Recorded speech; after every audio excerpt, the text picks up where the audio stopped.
ಕರ್ತನಲ್ಲಿ ಪ್ರೀತಿಯ ಆಸರೆ ಟಿವಿ ವೀಕ್ಷಕರೆಲ್ಲರಿಗೂ ಅಮೋಘ ಚರಿತ್ರೆ ಎಂಬಂಥ ಈ ಕಾರ್ಯಕ್ರಮಕ್ಕೆ ನಿಮ್ಮನ್ನು ಆತ್ಮೀಯವಾಗಿ ಸ್ವಾಗತಿಸ್ತೇವೆ. ಪ್ರೀತಿಯ ದೇವಜನರೇ, ಈ ಒಂದು ಕಾರ್ಯಕ್ರಮದ ಮೂಲಕವಾಗಿ ಯೇಸು ಕ್ರಿಸ್ತನ ಜೀವನ ಚರಿತ್ರೆಯನ್ನು ನಾವು ಬಹಳ ಸುಂದರವಾಗಿ, ಅದ್ಭುತವಾಗಿ, ಕ್ರಮಬದ್ಧವಾಗಿ ನಾವು ಕಲಿಯುತ್ತಾ ಇದ್ದೇವೆ. ಬಹಳಷ್ಟು ಜನರಿಗೆ ಇದು ಆಶೀರ್ವಾದವಾಗಿರ್ತದೆ. ಕಳೆದ ಸಂಚಿಕೆಯಲ್ಲಿ ಸಮಾರ್ಯ ಸ್ತ್ರೀಯ ಮೂಲಕವಾಗಿ ಇಡೀ ಸಮಾರ್ಯ ಪಟ್ಟಣವು ಕರ್ತನನ್ನು ಕಂಡುಕೊಳ್ಳಲಿಕ್ಕೆ ಸಾಧ್ಯವಾಯಿತು. ಆ ಒಂದು ಸಾಕ್ಷಿ ಇಡೀ ಪಟ್ಟಣದ ಬಿಡುಗಡೆಗೆ ಕಾರಣವಾಯಿತು. ಅನೇಕರಿಗೆ ಇದೊಂದು ಉತ್ತೇಜನವಾಯಿತು ಎಂಬುದಾಗಿ ನೆನೆಸ್ತೇನೆ. ಅನೇಕರು ಸಾಕ್ಷಿಗಳನ್ನು ನೀವು ಹೇಳಲಿಕ್ಕೆ ಪ್ರಾರಂಭಿಸಿದ್ದೀರಾ ಎಂಬುದಾಗಿ ಕೂಡ ನಾವು ನೆನೆಸ್ಕೊಳ್ತಾ ಇದ್ದೇವೆ. ಇವತ್ತಿನ ಕಾರ್ಯಕ್ರಮದಲ್ಲಿ ಮುಂದಿನ ಕಲಿಯುವಿಕೆ ನಮ್ಮ ಮುಂದೆ ಇದೆ. ನಮ್ಮ ಮಧ್ಯದಲ್ಲಿ ಸೇವಕರು ಬೆಂಗಳೂರಿಂದ ಬಂದಿರ್ತಾರೆ. ಪಾಸ್ಟರ್ ಸಜ್ಜಿ ವರ್ಗೀಸ್ ಅವರನ್ನು ಯೇಸು ಕ್ರಿಸ್ತನ ನಾಮದಲ್ಲಿ ಈ ಕಾರ್ಯಕ್ರಮದಲ್ಲಿ ಆಸರೆ ಟಿವಿಗೆ ನಾವು ಅವರನ್ನು ಸ್ವಾಗತಿಸೋಣ.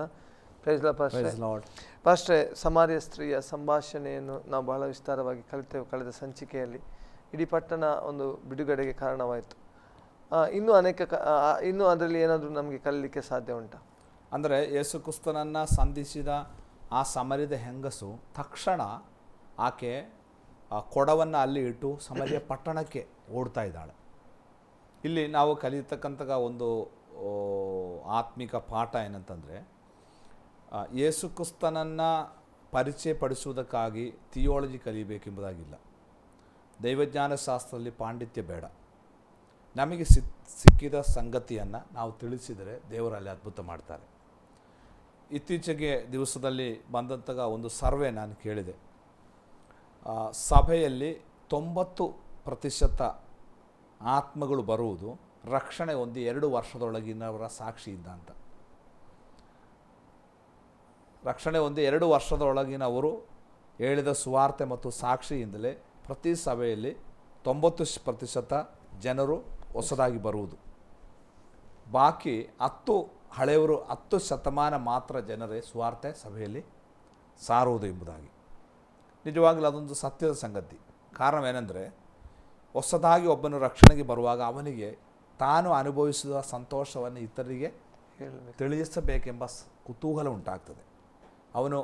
ಅವನಿಗೆ ಗೊತ್ತಿರುವ ರೀತಿಯಲ್ಲಿ, ಅವನಿಗೆ ಥಿಯಾಲಜಿ ಯಾರಾದರೂ ಪ್ರಶ್ನೆ ಕೇಳಿದರೆ ಆನ್ಸರ್ ಹೇಳಲಿಕ್ಕೆ ಗೊತ್ತಿಲ್ಲ, ಆದರೆ ಅವನಲ್ಲಿರುವ ಸಂತೋಷವನ್ನು ಅವನು ಇತರರಿಗೆ ತಿಳಿಸ್ತಾನೆ. ಈ ಸಮಾರ್ಯದ ಸಂಗತು ತಡ ಮಾಡಲಿಲ್ಲ.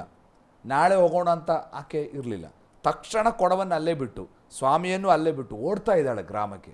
ಆಕೆ ಹೋಗಿ ಹೇಳುವಂಥ ಮಾತು, ನನ್ನ ಜೀವನದ ಎಲ್ಲ ರಹಸ್ಯವನ್ನು ಬಲ್ಲಾತನಾದ ಒಬ್ಬ ವ್ಯಕ್ತಿಯನ್ನು ನಾನು ಸಂಧಿಸಿದ್ದೇನೆ, ನೀವು ಬಂದು ಆತನ ನೋಡಿರಿ ಎಂಬುದಾಗಿ. ಆಕೆ ಸಾಕ್ಷಿ ಬಹಳ ಶಕ್ತಿಯುತವಾಗಿತ್ತು. ಅಲ್ಲಿ ಓದ್ತೇವೆ, ಸಮಾರ್ಯ ಪಟ್ಟಣ ಪೂರ್ತಿ ಯೇಸುವಿನ ಬಳಿಗೆ ನಡೆಸಲ್ಪಟ್ಟಿತು. ಬಹಳ ಅದ್ಭುತವಾದಂತಹ ಒಂದು ಸೇವೆ ಆಕೆ 1ನೇ ನಿಮಿಷದಲ್ಲಿ ಆಕೆ ಮಾಡ್ತಾ ಇದ್ದಾಳೆ. ಈಗ ಯೇಸು ಸ್ವಾಮಿ ಶಿಷ್ಯರು ಆಹಾರವನ್ನು ಕೊಂಡುಕೊಂಡು ಬಂದು ಯೇಸು ಸ್ವಾಮಿಗೆ ಆಹಾರವನ್ನು ತಿನ್ನುವುದಕ್ಕಾಗಿ ಕೊಡ್ತಾ ಇದ್ದಾರೆ. ಆದರೆ ಅಲ್ಲಿ ಯೇಸು ಸ್ವಾಮಿ ಭೌತಿಕ ಆಹಾರಕ್ಕಿಂತ ಆಧ್ಯಾತ್ಮಿಕ ಆಹಾರಕ್ಕೆ ಹೆಚ್ಚು ಪ್ರಾಧಾನ್ಯತೆಯನ್ನು ಕೊಡ್ತಾ ಇದ್ದಾನೆ. ತಾನು ಉಪವಾಸ ಮಾಡಿ ಹಸಿದಾಗ ಸೈತಾನಿಗೆ ಹೇಳಿದಂಥ ಒಂದು ಮಾತಿದೆ, ಮನುಷ್ಯನು ರೊಟ್ಟಿ ತಿಂದ ಮಾತ್ರದಿಂದ ಬದುಕುವುದಿಲ್ಲ, ದೇವರ ಬಾಯಿಂದ ಹೊರಡುವ ಪ್ರತಿಯೊಂದು ಮಾತಿನಿಂದಲೂ ಆತನು ಬದುಕುತ್ತಾನೆ ಎಂಬುದಾಗಿ. ಸೈತಾನೊಂದಿಗೆ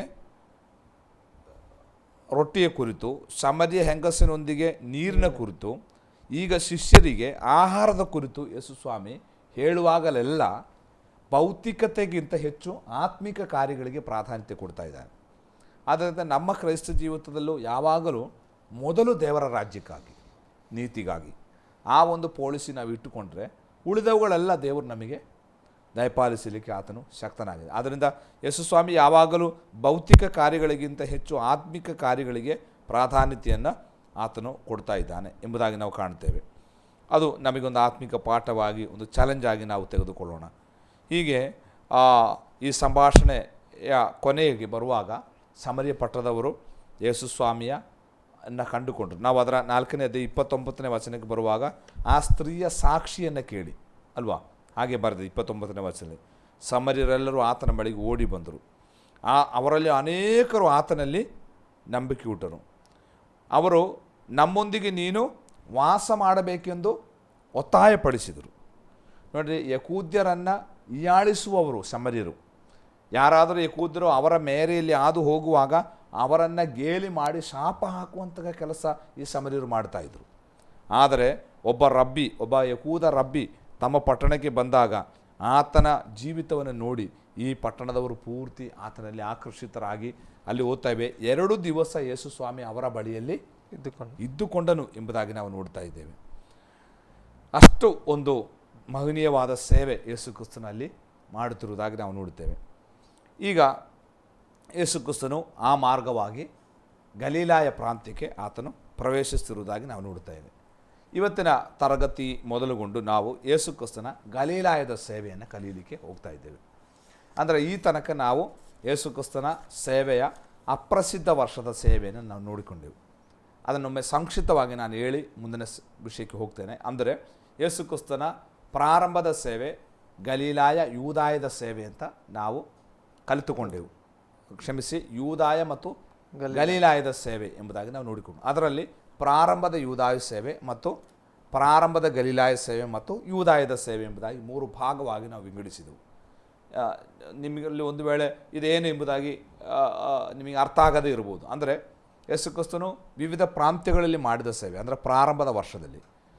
ಒಂದನೇದಾಗಿ ಆತನ ಯೂದಾಯದ ಸೇವೆ. ಆತನ ಯೂದಾಯದ ಯೋರ್ದಾನ ಹೊಳೆಯಲ್ಲಿ ದೀಕ್ಷಾಸ್ನಾನ ಮಾಡಿಸಿಕೊಂಡ ನಂತರ ಆತನು ಕೆಲವು ಶಿಷ್ಯರುಗಳನ್ನು ಮಾಡುತ್ತಾ ಅಲ್ಲೇ ಕೆಲಕಾಲ ಸೇವೆ ಮಾಡಿ ಅದು ಆತನ ಪ್ರಾರಂಭದ ಯೂದಾಯ ಸೇವೆ. ಆನಂತರ ಆತನು ಗಲೀಲಾಯಕ್ಕೆ ಹೋಗ್ತಾ ಇದ್ದಾನೆ. ಅಲ್ಲಿ ಕಾನಾ ಊರಿನ ಮದುವೆಯಲ್ಲಿ ಅದ್ಭುತವನ್ನು ಮಾಡಿ ಅದು ಯೇಸು ಕ್ರಿಸ್ತನ ಗಲೀಲಾಯದ ಪ್ರಾರಂಭದ ಸೇವೆ. ಅಲ್ಲಿಂದ ಕಫರ್ನೋಮಿಗೆ ಬಂದು ಕೊನೆಗೆ ಪಸ್ಕ ಹಬ್ಬಕ್ಕೋಸ್ಕರ ಯೇಸು ಸ್ವಾಮಿ ಮತ್ತೆ ಯೂದಾಯಕ್ಕೆ ಬರ್ತಾ ಇದ್ದಾನೆ. ಮತ್ತು ಯೂದಾಯದಲ್ಲಿ ಕೆಲ ಕಾಲ ಇದ್ದು ಸೇವೆ ಮಾಡಿದ. ಆತನು ದೇವಾಲಯ ಶುದ್ಧೀಕರಣ ಮಾಡಿದ. ಆಮೇಲೆ ನಿಕೋದಮನೊಂದಿಗೆ ಆತನು ಸಂಭಾಷಣೆ ಮಾಡಿದ. ಆಮೇಲೆ ಆತನು ಸ್ನಾನಿಕನಾದ ಯೋಹಾನು ದೀಕ್ಷಾಸ್ನಾನ ಮಾಡಿಸಿದಂಥ ಯೋರ್ದಾನ್ ಹೊಳೆಯ ಭಾಗಕ್ಕೆ ಹೋಗಿ ಅಲ್ಲಿ ಕೆಲ ಕಾಲ ಇದ್ದುಕೊಂಡು ಬಹಳಷ್ಟು ಸೇವೆಯಲ್ಲಿ ಮಾಡಿ ಅನೇಕರಿಗೆ ದೀಕ್ಷಾಸ್ನಾನ ಕೊಟ್ಟು ಪರಲೋಕ ರಾಜ್ಯ ಸುವಾರ್ತೆಯನ್ನು ಸಾರಿದನು. ಆನಂತರ ಕರ್ತನು ಈಗ ಸಮರ್ಯದ ಮಾರ್ಗವಾಗಿ ಆತನು ಗಲೀಲಾಯಕ್ಕೆ ಬರ್ತಾ ಇದ್ದಾನೆ. ಆದ್ದರಿಂದ ಇನ್ನು ಮುಂದೆ ನಾವು ಗಲೀಲಾಯ ಪ್ರಾಂತ್ಯದಲ್ಲಿ ಯೇಸು ಕ್ರಿಸ್ತನು ಮಾಡಿದ ಸೇವೆಯನ್ನು ನಾವು ಕಲೀಲಿಕ್ಕೆ ಹೋಗ್ತಾ ಇದ್ದೇವೆ.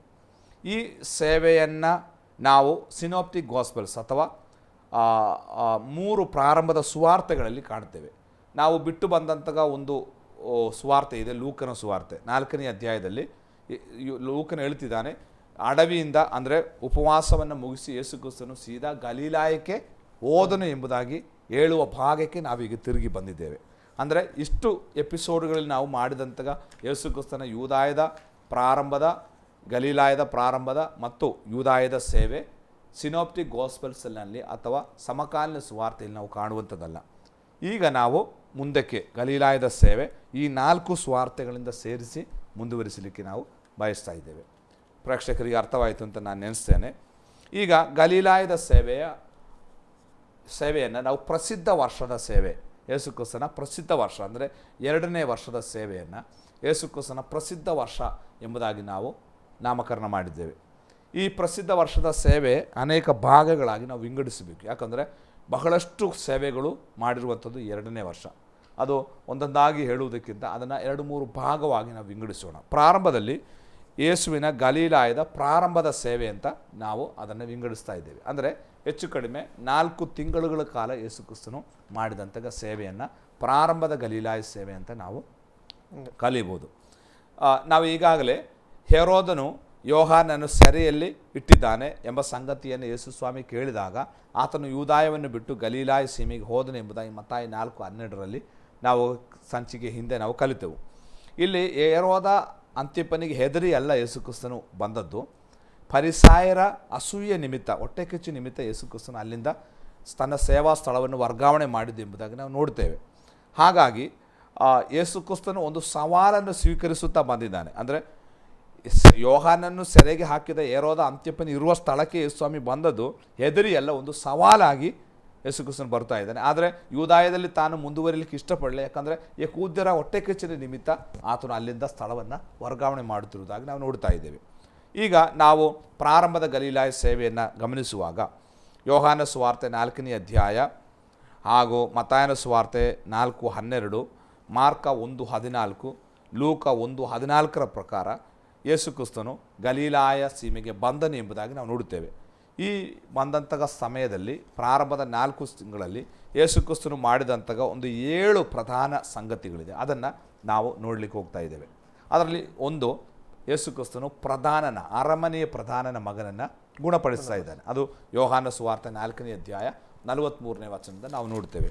ಎರಡನೇದಾಗಿ ನಜರೇತಿನ ಸಭಾಮಂದಿರದಲ್ಲಿ ಯೇಸು ಕ್ರಿಸ್ತನು ಸ್ವಂತ ಅಂದರೆ ತಾನು ಹುಟ್ಟಿ ಬೆಳೆದ ನಜರೇತಿನಲ್ಲಿ ಆತನು ಪ್ರಾರಂಭದ ಸಂದೇಶವನ್ನು ಕೊಡ್ತಾ ಇದ್ದಾನೆ. ಸ್ವಂತದವರಿಂದ ಆತನು ತಿರಸ್ಕರಿಸಲ್ಪಡುತ್ತಿದ್ದಾನೆ. ಅದು ಎರಡನೇ ಘಟನೆ. ಮೂರನೇದು, ತನ್ನ ಸೇವಾ ಕೇಂದ್ರವನ್ನು ಕಫರ್ನೋಮಿಗೆ ಯೇಸು ಬದಲಾಯಿಸ್ತಾ ಇದ್ದಾನೆ, ವರ್ಗಾವಣೆ ಮಾಡ್ತಿದ್ದಾನೆ. ನಾಲ್ಕನೇದಾಗಿ, ಯೇಸು ಪೇತ್ರನನ್ನು ಮತ್ತು ಇನ್ನಿತರ ಶಿಷ್ಯರನ್ನು ಸೇರಿಸಿಕೊಳ್ಳುತ್ತಿರುವುದಾಗಿ ನಾವು ನೋಡುತ್ತೇವೆ. ಐದನೇದಾಗಿ, ಪೇತ್ರನ ಅತ್ತೆಯ ಜ್ವರವನ್ನು ಆತನು ಗುಣಪಡಿಸ್ತಾ ಇದ್ದಾನೆ. ಏಳನೇದಾಗಿ, ಸಬ್ಬತ್ತಿನ ಸಂಜೆಯ ಸ್ವಸ್ಥತೆಯ ಸರಣಿ ಎಂಬುದಾಗಿ, ಅಂದರೆ ಸಬ್ಬತ್ತಿನ ಸಂಜೆ ಅನೇಕ ರೋಗಿಗಳನ್ನು ಕರ್ತನು ಗುಣಪಡಿಸಿದನು. ಹೀಗೆ 7 ಪ್ರಧಾನ ಘಟನೆಗಳು 4 ತಿಂಗಳಲ್ಲಿ ಅಥವಾ ಯೇಸು ಕ್ರಿಸ್ತನ ಗಲೀಲಾಯದ ಪ್ರಾರಂಭದ ಸೇವೆ ಎಂಬುದಾಗಿ ನಮಗೆ ಕಲೀಲಿಕ್ಕೆ ಸಾಧ್ಯ. ಈಗ ನಾವು ಅಂದರೆ ಇದು ಇಲ್ಲಿ ಬರೆಯಲ್ಪಟ್ಟಂಥ ವಿಷಯಗಳು, ಅಂದರೆ ಯೇಸು ಸ್ವಾಮಿ ಇದಕ್ಕಿಂತಲೂ ಬಹಳ ಅದ್ಭುತಗಳನ್ನು ಯೇಸು ಸ್ವಾಮಿ ಮಾಡಿದ್ದಾನೆ. ಈ ಮಧ್ಯೆ ಎಲ್ಲ ಯೇಸು ಕ್ರಿಸ್ತನು ಅನೇಕರನ್ನು ಸಂಧಿಸಿರಬಹುದು, ಅನೇಕ ಅದ್ಭುತ ಸೂಚಕ ಕಾರ್ಯಗಳನ್ನು ಮಾಡಿರಬಹುದು. ಆದರೆ ನಮಗೆ ಬರೆಯಲ್ಪಟ್ಟವುಗಳು ಮಾತ್ರ ಲಭ್ಯವಿರುವಂಥವುಗಳು, ಅವುಗಳನ್ನು ಮಾತ್ರ ನಮಗೆ ಕಲಿಸುವುದಕ್ಕಾಗಿ ಸಾಧ್ಯ. ಯಾಕಂದರೆ ಯೋಹಾನ 21ನೇ ಅಧ್ಯಾಯದ ಆಧಾರದ ಮೇಲೆ ಆತನು ಮಾಡಿದ ಕಾರ್ಯಗಳು ಅನೇಕವಿದ್ದಾವೆ. ಅವುಗಳನ್ನೆಲ್ಲ ಬರೆಯುವುದಾದರೆ ಲೋಕವೇ ಇಡಿಸದಷ್ಟು ಪುಸ್ತಕಗಳಿದೆ ಎಂಬುದೇ. ಆದರೆ ಕಾನೂನಿಕವಾಗಿ ಅಪೊಸ್ತಲರು ಅಂಗೀಕರಿಸಲ್ಪಟ್ಟಂತಹ ಪುಸ್ತಕವಾಗಿದೆ 4 ಸುವಾರ್ತೆಗಳು. ಅವುಗಳಲ್ಲಿ ಹೇಳಲ್ಪಟ್ಟ ವಿಷಯಗಳು ಮಾತ್ರವೇ ನಮಗೆ ಕಲಿಸುವುದಕ್ಕಾಗಿ ಸಾಧ್ಯ. ಯೋಹಾನ ಸುವಾರ್ತೆ 4ನೇ ಅಧ್ಯಾಯದ 46ನೇ ವಾಕ್ಯದಿಂದ 54ನೇ ವಾಕ್ಯದ ತನಕ ಬರುವಾಗ, ಅರಮನೆಯ ಪ್ರಧಾನನು ಯೇಸು ಸ್ವಾಮಿ ಕಾನಾ ಎಂಬ ಸ್ಥಳಕ್ಕೆ ಬಂದಿದ್ದಾನೆ ಎಂಬುದು ಕೇಳಿಸಿಕೊಂಡು ಆತನು ತನ್ನ ಮಗನ ಸೌಖ್ಯಕ್ಕಾಗಿ ಯೇಸು ಸ್ವಾಮಿಯಲ್ಲಿ ಅಂಗಲಾಚುತ್ತಾ ಪ್ರಾರ್ಥಿಸುತ್ತಿರುವುದನ್ನು ನಾವಲ್ಲಿ ನೋಡ್ತೇವೆ. ಯೇಸು ಕ್ರಿಸ್ತನು ತನ್ನ ಸೇವೆಯ ಮೊದಲ ಅದ್ಭುತವನ್ನು ಮಾಡಿದ್ದು ಕಾನಾ ಊರಿನಲ್ಲಿ. ಈಗ ಗಲೀಲಾಯದ ಸೇವೆಯನ್ನು ಆರಂಭಿಸುವಾಗಲೂ ಆತನ ಅದ್ಭುತವನ್ನು ಕಾನಾ ಊರಿನಿಂದಲೇ ಆರಂಭಿಸುತ್ತಿರುವುದಾಗಿ ನಾವು ನೋಡ್ತಾ ಇದ್ದೇವೆ. ಇದರ ನಡುವೆ ಯಾವುದಾದರೂ ಅದ್ಭುತಗಳು ನಡೆದಿದೆಯೋ ಎಂಬುದಾಗಿ ನಮಗೆ ಗೊತ್ತಿಲ್ಲ. ಆದರೆ ಇಲ್ಲಿ ಗಲೀಲಾಯದ ಸೇವೆ ಆರಂಭಿಸುವಾಗ ಯೇಸು ಸ್ವಾಮಿ ಮತ್ತೆ ಅದೇ ಕಾನಾ ಊರಿನಲ್ಲಿ ಆತನ ಅದ್ಭುತ ಮಾಡ್ತಾ ಇದ್ದಾನೆ. ಯಾಕಂದರೆ ಕಾನಾ ಊರಿನಲ್ಲಿ ಯೇಸು ಸ್ವಾಮಿ ಮಾಡಿದ ಅದ್ಭುತ ಬಹಳ ಪ್ರಸಿದ್ಧವಾದ ಅದ್ಭುತ.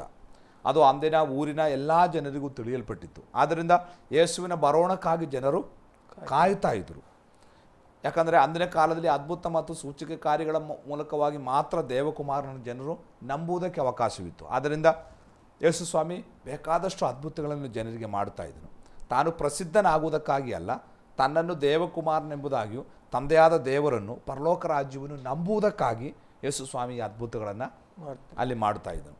ಈಗ ಈ ಅರಮನೆಯ ಪ್ರಧಾನನು ಬಹಳ ಮುಖ್ಯಸ್ಥನಾದಂಥ ಒಬ್ಬ ಮನುಷ್ಯ. ಅಂದರೆ ಅರಮನೆಯ ಯಾವುದೋ ಒಬ್ಬ ಅಧಿಕಾರಿ, ಅಂದರೆ ಹೇರೋದನ ಒಬ್ಬ ಕೈ ಕೆಳಗೆ ಇರತಕ್ಕಂಥ ಒಬ್ಬ ಉನ್ನತ ಅಧಿಕಾರಿ ಎಂಬುದಾಗಿ ನಮಗೆ ಕಲಿಯುವುದಕ್ಕಾಗಿ ಸಾಧ್ಯ.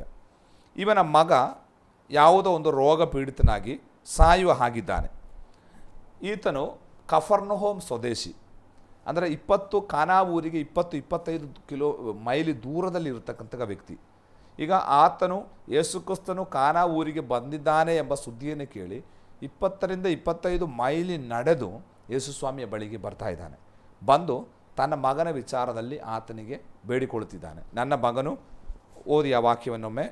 ಹೀಗಿರಲಾಗಿ ಯೇಸು ತಾನು ನೀರು ದ್ರಾಕ್ಷಾರಸವಾಗಿ ಮಾಡಿದ ಗಾಲಿಲಾಯದ ಕಾನಾ ಊರಿಗೆ ಮತ್ತೊಮ್ಮೆ ಬಂದನು. ಅಲ್ಲಿದ್ದಾಗ ಅರಮನೆಯ ಒಬ್ಬ ಪ್ರಧಾನನ ಮಗನು ಕಫರ್ನೌಮಿನಲ್ಲಿ ಅಸ್ವಸ್ಥನಾಗಿದ್ದನು. ಯೇಸು ಯೂದಾಯದಿಂದ ಗಲಿಲಾಯಕ್ಕೆ ಬಂದ ಸುದ್ದಿಯನ್ನು ಆ ಪ್ರಧಾನನು ಕೇಳಿದಾಗ ತನ್ನ ಮಗನು ಸಾಯುವ ಹಾಗಿದ್ದರಿಂದ ಯೇಸುವಿನ ಬಳಿಗೆ ಹೋಗಿ, ನೀನು ಇಳಿದು ಬಂದು ನನ್ನ ಮಗನನ್ನು ಸ್ವಸ್ಥ ಮಾಡಬೇಕೆಂದು ಬೇಡಿಕೊಂಡನು. ಯೇಸು ಅವನಿಗೆ, ನೀವು ಸೂಚಕ ಕಾರ್ಯಗಳನ್ನು ಅದ್ಭುತ ಕಾರ್ಯಗಳನ್ನು ನೋಡದಿದ್ದರೆ ನಂಬುವುದೇ ಇಲ್ಲವೆಂದು ಹೇಳಿದನು. ಆ ಪ್ರಧಾನನು, ಸ್ವಾಮಿ, ನನ್ನ ಮಗನು ಸಾಯುವುದಕ್ಕೆ ಮುಂಚೆ ನೀನು ಬರಬೇಕು ಅನ್ನಲು. ಯೇಸು, ನನ್ನ ಮಗನು ಸಾಯುವುದಕ್ಕಿಂತ ಮುಂಚೆ ನೀನು ಬರಬೇಕೆಂಬುದಾಗಿ ಯೇಸು ಸ್ವಾಮಿ ಅದ್ಭುತಗಳು ಸೂಚಕ ಕಾರ್ಯಗಳ ಕುರಿತಾಗಿ ಹೇಳುವಂಥ ಒಂದು ಮಾತಿದೆ. ಈ ಜನರು ಅದ್ಭುತ ಸೂಚಕ ಕಾರ್ಯಗಳಿಲ್ಲದೆ ನನ್ನನ್ನು ನಂಬುವುದಿಲ್ಲ. ಆ್ಯಕ್ಚುಲಿ ಯೇಸು ಸ್ವಾಮಿ ಅದ್ಭುತ ಸೂಚಕ ಕಾರ್ಯ ಮಾಡುವುದಕ್ಕಾಗಿ ಅಲ್ಲ ಈ ಭೂಮಿಗೆ ಬಂದಿರುವಂಥದ್ದು. ಆತನು ದೇವರ ರಾಜ್ಯದ ಸುವಾರ್ತೆಯನ್ನು ಸಾರಿ ಜನರನ್ನು ಪರಲೋಕ ರಾಜ್ಯಕ್ಕೆ ಆಹ್ವಾನಿಸುವುದಕ್ಕಾಗಿ ಬಂದದ್ದು. ಆದರೆ ಜನರು ಯೇಸು ಕ್ರಿಸ್ತನ ನಂಬಬೇಕಾದರೆ ಅದ್ಭುತಗಳು ಸೂಚಕ ಕಾರ್ಯಗಳು ಅನಿವಾರ್ಯವಾಗಿತ್ತು. ಈಗ ಈ ಅರಮನೆಯ ಪ್ರಧಾನನು ಓಡಿ ಬಂದು ಸ್ವಾಮಿಯಲ್ಲಿ ಹೇಳುವಂಥದ್ದು, ನನ್ನ ಮಗನು ಸಾಯುವುದಕ್ಕಿಂತ ಮುಂಚೆ ನೀನು ಬಂದು ಆತನನ್ನು ಗುಣಪಡಿಸಬೇಕು. ವೇದ ಪಂಡಿತರ ಅಭಿಪ್ರಾಯ ಪ್ರಕಾರ ಆ ಹೊತ್ತು ಅಂದರೆ ಯೇಸು ಕ್ರಿಸ್ತನೊಟ್ಟಿಗೆ ಈತನು ಸಂಭಾಷಿಸುವಾಗ ಹೆಚ್ಚು ಕಡಿಮೆ ಸಂಜೆ 7 ಗಂಟೆ ಆಗಿರಬೇಕೆಂಬುದಾಗಿ. ಅಂದರೆ ಸಂಜೆ ಆದದ್ದರಿಂದಲೂ ಯೇಸುವಿಗೆ ಈ 20ರಿಂದ 25 ಮೈಲಿ ನಡೆದು ಆತನ ಮನೆಗೆ ಹೋಗುವುದಕ್ಕೆ ಆ ಸನ್ನಿವೇಶ ಒಪ್ಪದೇ ಇರುವುದರಿಂದಲೂ ಆತನಿಗೆ ಹೇಳುವಂಥ ಒಂದು ಮಾತಿದೆ, ನೀನು ಹೋಗು, ನಿನ್ನ ಮಗನಿಗೆ ಸೌಖ್ಯವಾಗಿದೆ ಎಂಬುದಾಗಿ. ಅಂದರೆ ಆತನು ಒಂದು ಅವಶ್ಯಕತೆಯೊಡನೆ ತನಗಾಗಿ ಅಲ್ಲ, ತನ್ನ ಮಗನಿಗಾಗಿ ಯೇಸು ಸ್ವಾಮಿಯ ಬಳಿಗೆ ಆತನು ಬರ್ತಾ ಇದ್ದಾನೆ. ನಾನು ತಂದೆಯಂದರಿಗೆ ಹೇಳುವಂಥದ್ದು, ನಿಮ್ಮ ಮಕ್ಕಳಿಗಾಗಿ ನೀವು ಯೇಸು ಸ್ವಾಮಿಯ ಬಳಿಗೆ ಬರಬೇಕು. ಈಗ ಸುರಪೊಯ್ನಿಕೆ ಹೆಂಗಸು ಅಂದರೆ ಆ ಕನಾನ್ಯ ಹೆಂಗಸು, ಮತ್ತಾಯ 15ನೇ ಅಧ್ಯಾಯದಲ್ಲಿ ನಾವು ಓದ್ತೇವೆ. ಆಕೆ ಯೇಸು ಸ್ವಾಮಿ ಆ ಊರಿಗೆ ಬಂದಾಗ ತನ್ನ ಮಗಳ ಸಲುವಾಗಿ, ದೆವ್ವ ಪೀಡಿತಳಾದ ಆಕೆಯ ಮಗಳ ಸಲುವಾಗಿ ಯೇಸುವಿನ ಬಳಿಯಲ್ಲಿ ಬಂದು ಅಂಗಲಾಚುತ್ತಾ ಇದ್ದಾಳೆ. ಆವಾಗ ಸ್ವಾಮಿ ಹೇಳ್ತಾ ಇದ್ದಾನೆ, ಮಕ್ಕಳ ರೊಟ್ಟಿಯನ್ನು ನಾಯಿ ಮರಿಗಳಿಗೆ ಕೊಡುವುದಿಲ್ಲ. ಆ ಸಂಭಾಷಣೆ ಕೊನೆಯಲ್ಲಿ ಆಕೆಯ ನಂಬಿಕೆಯನ್ನು ನೋಡಿ ಯೇಸು ಸ್ವಾಮಿ ಹೇಳ್ತಾರೆ, ಹೋಗು, ನಿನ್ನ ಮಗಳಿಗೆ ಗುಣವಾಗಿದೆ ಎಂಬುದಾಗಿ. ನೋಡಿರಿ, ಅಲ್ಲಿ ಒಬ್ಬ ತಾಯಿ ತನ್ನ ಮಗಳಿಗಾಗಿ, ಇಲ್ಲಿ ಅರಮನೆ ಪ್ರಧಾನ ತನ್ನ ಮಗನಿಗಾಗಿ, ಅಂದರೆ ತಂದೆ ತಾಯಂದಿರು ತಮ್ಮ ಮಕ್ಕಳಿಗಾಗಿ ಯೇಸುವಿನ ಬಳಿಗೆ ಬರುವುದನ್ನು ನಾವು ಕಾಣ್ತೇವೆ. ಈ ದಿನಗಳಲ್ಲಿ ತಂದೆ ತಾಯಂದಿರು ನಿಮಗಾಗಿ ಅಲ್ಲ, ನಿಮ್ಮ ಮಕ್ಕಳಿಗಾಗಿ ನಾವು ಯೇಸು ಸ್ವಾಮಿಯ ಬಳಿಗೆ ಬರಬೇಕು. ನೀವು ನಿಮ್ಮ ಮಕ್ಕಳ ಸಲುವಾಗಿ ಯೇಸು ಸ್ವಾಮಿಯ ಬಳಿಗೆ ಬಂದರೆ ನಿಮ್ಮ ಮಕ್ಕಳು ಎಷ್ಟೇ ಬಂಧನದಲ್ಲಿ ಇರುವುದಾದರೂ, ಎಷ್ಟೇ ಕಟ್ಟುಗಳಲ್ಲಿ ಇರುವುದಾದರೂ ಸ್ವಾಮಿಯವರನ್ನು ಬಿಡುಗಡೆ ಮಾಡ್ತಾನೆ. ಆದ್ದರಿಂದ ತಂದೆ ತಾಯಂದಿರ ಜವಾಬ್ದಾರಿಕೆಯನ್ನು ಮರೆಯಬಾರದು. ನಾನು ಮೊದಲನೇದಾಗಿ ಹೇಳುವಂತಹ ಸಂದೇಶವೇನೆಂದರೆ, ನಿಮ್ಮ ಮಕ್ಕಳು ಇವತ್ತು ಯಾವುದೇ ಕಟ್ಟುಗಳಲ್ಲಿ, ಮದ್ಯಪಾನದಲ್ಲಿ, ಬೇಡವಾದ ಜೀವನವನ್ನು ನಡೆಸ್ತಾ ಅವರು ನಿಮ್ಮಿಂದ ದೂರ ಹೋಗಿರುವುದಾದರೆ, ಯಾವುದಾದ್ರೂ ಬಂಧನದಲ್ಲಿ ಬಿದ್ದಿರುವುದಾದರೆ, ನೀವು ಅವರಿಗೋಸ್ಕರ ಯೇಸು ಸ್ವಾಮಿಯ ಬಳಿಗೆ ಬನ್ನಿರಿ. ಖಂಡಿತವಾಗಿ ಯೇಸು ನಿಮ್ಮ ಮಕ್ಕಳನ್ನು ಬಿಡಿಸ್ತಾನೆ. ಯಾಕಂದರೆ ಯಾರ್ಯಾರು ತಮ್ಮ ಮಕ್ಕಳ ಸಲುವಾಗಿ ಯೇಸುವಿನ ಬಳಿಗೆ ಬಂದಿದ್ದಾರೋ ಅವರನ್ನೆಲ್ಲ ಯೇಸು ಉತ್ತರಿಸಿದ್ದಾನೆ. ಸತ್ತು ಹೋದ ವಿಧವೆಯ ಮಗ, ನಾಯಿನ ವಿಧವೆಯ ಮಗ, ಒಬ್ಬನೇ ಮಗ ಯೇಸು ಸ್ವಾಮಿ ಆಕೆ ಕಣ್ಣೀರನ್ನು ಕಂಡು ಅವನನ್ನು ಬದುಕಿಸಿದನು. ಆದ್ದರಿಂದ ಮಕ್ಕಳ ವಿಚಾರವಾಗಿ ತಂದೆ ತಾಯಂದಿರು ಭಾರಪಡುತ್ತಿರುವುದಾದರೆ, ಕಣ್ಣೀರು ಸುರಿಸ್ತಿರುವುದಾದರೆ, ಅಯ್ಯೋ ನನ್ನ ಮಗನು ನನ್ನ ಮಾತು ಕೇಳ್ತಾ ಇಲ್ಲ, ನನ್ನ ಮಗಳು ನನಗೆ ವಿಧೇಯಳಾಗ್ತಾ ಇಲ್ಲ, ನಾನು ಅವರನ್ನ ಸಾಕಿ ಸಲಹಿ ಇಷ್ಟು ದೊಡ್ಡದು ಮಾಡಿದೆ, ಈಗ ಅವರು ನನ್ನಿಂದ ದೂರ ಹೋಗಿದ್ದಾರೆ, ಅವರು ನನ್ನ ಬಗ್ಗೆ ಕಾಳಜಿ ಇಲ್ಲ, ಅವರು ಯಾವುದೋ ವಿಚಾರಗಳಲ್ಲಿ ಬಂಧಿತಸ್ಥರಾಗಿದ್ದಾರೆ ಎಂಬುದಾಗಿ ತಂದೆ ತಾಯಂದಿರು ಮಕ್ಕಳ ವಿಚಾರದಲ್ಲಿ ಕೊರಗುವುದಾದರೆ, ಈ ಸಂದೇಶ ಕೇಳುತ್ತಿರುವಾಗ ನೀವು ಅವರಿಗಾಗಿ ಪ್ರಾರ್ಥನೆ ಮಾಡಿರಿ. ನಿಮ್ಮ ಕಣ್ಣೀರು ಯಾವತ್ತೂ ವ್ಯರ್ಥವಾಗುವುದಿಲ್ಲ. ಅವರಿಗಾಗಿ ನೀವು ಯೇಸುವಿನ ಬಳಿಗೆ ಬರುವುದಾದರೆ ನಿಮ್ಮ ಮಕ್ಕಳನ್ನು ಯೇಸು ನಿಮ್ಮ ಬಳಿಗೆ ತಿರುಗಿ ತರಲಿಕ್ಕೆ ಆತನ ಶಕ್ತನಾಗಿದ್ದಾನೆ. ಇಲ್ಲಿ ಈ ಸೆರೆಮನೆಯ ಪ್ರಧಾನನು, ಅರಮನೆಯ ಪ್ರಧಾನನು ತನ್ನ ಮಗನಿಗಾಗಿ ಯೇಸುವಿನ ಬಳಿಗೆ ಬರ್ತಾ ಇದ್ದಾನೆ. ನಾನು ಅವನ ಕುರಿತಾಗಿ ಕಲಿತಾಗ ಅವನು ಹೆರೋದನ ಕೈ ಕೆಳಗೆ ಕೆಲಸ ಮಾಡುವ ಒಬ್ಬ ಔದ್ಯೋಗಿಕ ಕೆಲಸ ಇರ್ತಕ್ಕಂಥ, ಅವನಿಗೆ ಬೇಕಾದಷ್ಟು ಹಣವಿದೆ. ಒಂದು ವೇಳೆ ಅರಮನೆಯ ವೈದ್ಯರಿಂದ ತನ್ನ ಮಗನಿಗೆ ಚಿಕಿತ್ಸೆ ಕೊಡಿಸಬಹುದಿತ್ತು. ಒಂದು ವೇಳೆ ಚಿಕಿತ್ಸೆ ಕೊಟ್ಟು ಅದು ಫಲಕಾರಿ ಆಗದೆ ಯೇಸುವಿನ ಬಳಿಗೆ ಬಂದದ್ದು ನಮಗೆ ಗೊತ್ತಿಲ್ಲ. ಹೇಗಾದರೂ ಯೇಸು ಆ ಗ್ರಾಮಕ್ಕೆ, ಅಂದರೆ ತನ್ನ ಪಕ್ಕದ ಊರಿಗೆ ಬಂದಿದ್ದಾನೆ ಎಂಬುದಾಗಿ ಕೇಳಿದಾಗ ಯೇಸುವನ್ನು ಹುಡುಕಿಕೊಂಡು ಹೋದಂತಹ ಆ ಮನುಷ್ಯನನ್ನು ದೇವರು ಕೈ ಬಿಡಲಿಲ್ಲ. ಆದ್ದರಿಂದ ನೀವು ಯೇಸು ಸ್ವಾಮಿಯನ್ನು ಹುಡುಕುವುದಾದರೆ ನೀವು ಕಂಡುಕೊಳ್ತೀರಿ. ನಿಮ್ಮ ಮಕ್ಕಳ ಸಲುವಾಗಿ ನೀವು ಹುಡುಕುವುದಾದರೆ ನಿಮ್ಮ ಮಕ್ಕಳನ್ನು ನಿಮಗೆ ರಕ್ಷಿಸುವುದಕ್ಕಾಗಿ ಸಾಧ್ಯ. ಆದ್ದರಿಂದ ತಂದೆ ತಾಯಂದಿರೇ, ಯೇಸುವಿನ ಬಳಿಗೆ ಬನ್ನಿರಿ. ಒಂದು ದಿವಸ ನಿಮ್ಮ ಮಕ್ಕಳಿಗಾಗಿ ಉಪವಾಸ ಮಾಡಿರಿ. ನಿಮ್ಮ ಮಗನಿಗಾಗಿ ದೇವರ ಸ್ಥಾನದಲ್ಲಿ ಕೆಲವು ದಿವಸಗಳು ಉಪವಾಸದಿಂದ ಪ್ರಾರ್ಥನೆ ಮಾಡಿರಿ. ಯೇಸು ತಂದೆ ತಾಯಂದಿರ ಕಣ್ಣೀರನ್ನು ಕಂಡು ದಾಟಿ ಹೋಗುವ ದೇವರಲ್ಲ, ಆತನು ನಿಮಗೆ ಬಿಡುಗಡೆ ಪರಿಹಾರ ಕೊಡಲಿಕ್ಕೆ ಆತನು ಶಕ್ತನಾಗಿದ್ದಾನೆ. ಈಗ ನಾವು ಓದ್ತಾ ಇದ್ದೇವೆ, ಯೇಸುವಿಗೆ ಅಲ್ಲಿಗೆ ಹೋಗುವುದಕ್ಕೆ ಆಗದೇ ಇದ್ದದ್ದರಿಂದ ಅವನಿಗೆ ಹೇಳ್ತೀನಿ, ನೀನು ಹೋಗು, ನಿನ್ನ ನಂಬಿಕೆಯಂತೆ ನಿನಗೆ ಆಗಲಿ ಎಂಬುದಾಗಿ. ಅವನಲ್ಲಿ ಓದ್ತಾ ಇದ್ದೇವೆ, ಅವನು ಹೋಗುವಾಗ ಏನಾಯಿತು, ಅವನ ಮನೆಯಿಂದ ಬಂದ ಆತನ ಸೇವಕರು ಹೇಳ್ತಾ ಇದ್ದಾರೆ, ನಿನ್ನ ಮಗನಿಗೆ ಏನಾಯಿತು, ಗುಣವಾಯಿತು ಎಂಬುದಾಗಿ. ಆ ಭಾಗವನ್ನು ನಮಗೊಮ್ಮೆ ಓದಿ ಮುಗಿಸೋಣ. ಅವನು ಇನ್ನೂ ಘಟ್ಟ ಇಳಿದು ಹೋಗುತ್ತಿರುವಲ್ಲಿ ಅವನ ಆಳುಗಳು ಅವನ ಎದುರಿಗೆ ಬಂದು, ನಿನ್ನ ಮಗನು ಬದುಕಿಕೊಂಡನು ಅಂದನು. ಎಷ್ಟು ಗಂಟೆಗೆ ಅವನಿಗೆ ರೋಗ ಇಳಿತರವಾಯಿತೆಂದು ಅವನು ಅವರನ್ನು ಕೇಳಿದಾಗ ಅವರು, ನಿನ್ನೆ ಮಧ್ಯಾಹ್ನದ 1 ಗಂಟೆಗೆ ಜ್ವರವು ಅವನನ್ನು ಬಿಟ್ಟಿತು ಅಂದರು. ಆಗ ನಿನ್ನ ಮಗನು ಬದುಕುತ್ತಾನೆಂದು ಯೇಸು ತನಗೆ ಹೇಳಿದ ತಾಸಿನಲ್ಲಿಯೇ ಅದಾಯಿತೆಂದು ತಂದೆಯು ತಿಳಿದುಕೊಂಡದ್ದರಿಂದ ಅವನು ಅವನ ಮನೆಯವರೆಲ್ಲರೂ ಆತನು ನಂಬಿದರು. ಇಲ್ಲಿ ನಾವು ನೋಡ್ತೇವೆ, ಯೇಸು ಯಾವಾಗ ಆ ಮಗನಿಗೆ ಗುಣವಾಯಿತು ಎಂಬುದಾಗಿ ಹೇಳಿದನೋ ಅದೇ ತಾಸಿನಲ್ಲಿ ಅಲ್ಲಿ ಕಫರ್ನಹೋಮಿನಲ್ಲಿ ಅಂದರೆ 25 ಮೈಲಿ ದೂರದಲ್ಲಿ ಆತನ ಮಗನಿಗೆ ಸ್ವಸ್ಥತೆ ಆಯಿತು ಎಂಬುದಾಗಿ ನಾವು ನೋಡುತ್ತೇವೆ. ಅಂದರೆ ನಮ್ಮ ದೇವರಿಗೆ ದೂರ ಒಂದು ವಿಷಯವೇ ಅಲ್ಲ. ಅಂದರೆ ಪ್ರಾರ್ಥನೆಯ ಶಕ್ತಿ ದೂರವನ್ನು ದಾಟುವಂಥದ್ದಾಗಿದೆ. ಈಗ ಹತ್ತಿರದಲ್ಲಿ ಇದ್ದು ಪ್ರಾರ್ಥನೆ ಮಾಡಿದರೆ ಮಾತ್ರವಲ್ಲ ದೇವರು ಕೇಳುವಂಥದ್ದು. ದೇವರು ಇಲ್ಲಿ ನಿಂತು ಒಂದು ಮಾತು ಆಜ್ಞಾಪಿಸಿದರೆ ಅದು ಯಾವ ದೇಶದಲ್ಲೂ ಕಾರ್ಯ ಮಾಡಲಿಕ್ಕೆ ಶಕ್ತಿ ಉಳ್ಳದು. ಅಂದರೆ ನಮ್ಮ ದೇವರು ದೂರದ ಮೇಲೂ ಅಧಿಕಾರಿಯಾಗಿದ್ದಾನೆ. ಆತನಿಗೆ ದೂರ ಒಂದು ಸಮಸ್ಯೆ ಅಲ್ಲ. ಅಲ್ಲಿ ನಿಂತುಕೊಂಡು ಕಾನಾ ಊರಿನಲ್ಲಿ ನಿಂತುಕೊಂಡು ಯೇಸು ಸ್ವಾಮಿ ನಿನ್ನ ಮಗನಿಗೆ ಗುಣವಾಗಲಿ ಎಂಬುದಾಗಿ ಹೇಳಿದಾಗ 25 ಮೈಲಿ ದೂರದಲ್ಲಿರುವ ಕಫರ್ನಹೋಮಿನಲ್ಲಿ ಅವನ ಮಗನಿಗೆ ದೇವರು ಸೌಖ್ಯವನ್ನು ಕೊಟ್ಟನು ಎಂಬುದಾಗಿ ನಾವು ನೋಡ್ತಾ ಇದ್ದೇವೆ. ಆದ್ದರಿಂದ ಅದೇ ಸಮಯದಲ್ಲಿ ಅವನ ಮಗನಿಗೆ ಏನಾಯಿತು? ಸೌಖ್ಯವಾಯಿತು. ದೇವರ ಬಾಯಿಂದ ಬರುವ ಯಾವ ಮಾತು ನಿಷ್ಫಲವಾಗುವುದಿಲ್ಲ. ನಮ್ಮ ಕುರಿತಾಗಿ, ನಮ್ಮ ತಲೆಮಾರಿನ ಕುರಿತಾಗಿ ದೇವರೊಂದು ಮಾತು ಹೇಳಿದರೆ ಆ ಮಾತನ್ನು ದೇವರು ನೆರವೇರಿಸಲು ಶಕ್ತನಾದ ದೇವರಾಗಿದ್ದಾನೆ. ಪ್ರೀತಿಯ ವೀಕ್ಷಕರೇ, ಇವತ್ತಿನ ಕಾರ್ಯಕ್ರಮದಲ್ಲಿ ಯೇಸು ಸ್ವಾಮಿ ಮಾಡಿದಂಥ ಅದ್ಭುತವನ್ನು ನಾವು ತಿಳ್ಕೊಂಡೆವು. ಸೇವಕರು ಹೇಳಿದ ಹಾಗೆ ತಂದೆ ತಾಯಿಯವರು ತನ್ನ ಮಕ್ಕಳಿಗಾಗಿ ಯೇಸು ಸ್ವಾಮಿಯಲ್ಲಿ ಬಂದು ಮೊರೆ ಇಡುವಾಗ ಖಂಡಿತವಾಗಿ ನಿಮ್ಮ ಮಕ್ಕಳ ವಿಷಯದಲ್ಲಿ ಆತನು ಅದ್ಭುತವನ್ನು ಮಾಡಲು ಶಕ್ತನಾಗಿದ್ದಾನೆ. ಮೊದಲು ನಾವು ತಂದೆ ತಾಯಿಗಳು ದೇವರ ಬಳಿಗೆ ಬರೋಣ. ಮಕ್ಕಳು ಯಾವುದೇ ವಿಷಯದಲ್ಲಿ ಇದ್ದಾರು ದೇವರು ಬಿಡುಗಡೆ ಕೊಡಲು ಶಕ್ತಿಯುಳ್ಳ ದೇವರಾಗಿದ್ದಾನೆ ಎಂಬ ಮಾತಿನೊಂದಿಗೆ ಇವತ್ತು ನಾವು ಕಾರ್ಯಕ್ರಮ ಮುಗಿಸ್ತೇವೆ. ನಮ್ಮ ಮಧ್ಯದಲ್ಲಿ ಆಸರೆ ಟಿವಿಯಲ್ಲಿ ಬಂದು ವಿಸ್ತಾರವಾಗಿ ಯೇಸು ಕ್ರಿಸ್ತನ ಜೀವನ ಚರಿತ್ರೆಯನ್ನು ಕಲಿಸುತ್ತಿರುವಂಥ ದೇವ ಸೇವಕರಿಗೆ ಆಸರೆ ಟಿವಿ ಪರವಾದ ವಂದನೆಗಳು. ಪ್ರೈಸ್ ಪಾಸ್ಟ್ರೆ. ಮುಂದಿನ ಸಂಚಿಕೆಯಲ್ಲಿ ಬರುವವರೆಗೆ ತಪ್ಪದೆ ವೀಕ್ಷಿಸಿ. ನಿಮ್ಮ ನೆಚ್ಚಿನ ಆಸರೆ ಟಿವಿ ವಂದನೆಗಳು.